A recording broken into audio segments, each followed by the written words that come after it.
সংসদে এমন 11 জন ঋণ খেলাপি আছেন একই দল থেকে, যাদেরকে দেখলে এখন মনে হচ্ছে যে এই ঋণ খেলাপির পরিমাণটা আমাদের জন্য একটি বোঝা।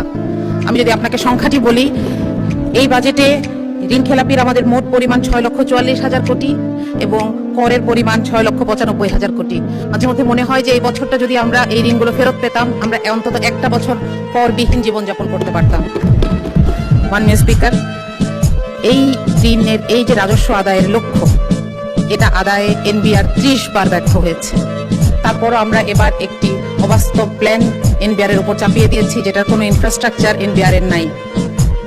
এটা বারবার বলা হচ্ছে কাঠামোগত সংস্কার ছাড়া এই কর আদায় করা সম্ভব নয়, কিন্তু সেটার কোনো সুস্পষ্ট সংস্কার প্রস্তাব ছাড়াই আমরা এমন একটি প্রস্তাব দেখতে পাচ্ছি এই বাজেটে। আমরা জানি না যে সরকারের হাতে কোন আলাদিনের চেরাগ আছে। মাননীয় স্পিকার, আমাদের বাজেটের স্লোগানে আছে অর্থনৈতিক গণতন্ত্রায়ন। আমি জানি না যে এই কারণেই কিনা বাংলাদেশের সবচাইতে বড় ব্যাংকটিকে এবং সবচাইতে বিখ্যাত সেবামূলক হাসপাতালটিকে খুব দুঃখজনকভাবে একটি বিপর্যয়ের শিকার হতে হচ্ছে। এর কারণ হচ্ছে রাজনৈতিক কুধারণা। আমি বলবো এটি রাজনৈতিক কুধারণা, কারণ এগুলোকে আর্থিক প্রতিষ্ঠান হিসেবে না দেখে সরকার বিরোধী দলের প্রতিষ্ঠান হিসেবে দেখছে, যেটি সুস্পষ্ট অসত্য।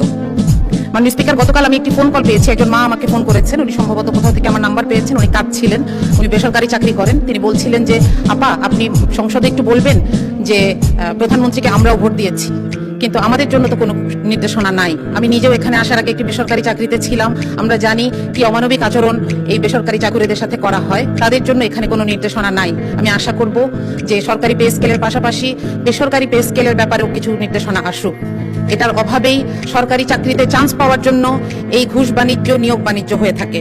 মাননীয় স্পিকার, আমরা এখানে একটি দুঃখজনক কথা বলতে চাই, সেটা হচ্ছে আমাদের প্রধানমন্ত্রী, আমাদের সবার প্রধানমন্ত্রী, বাংলাদেশের প্রধানমন্ত্রী, তিনি যখন একটি এআই জেনারেটেড ছবি দিয়ে একটি বিবৃতি দেন, তখন আমরা জাতি হিসেবে বিব্রত হই।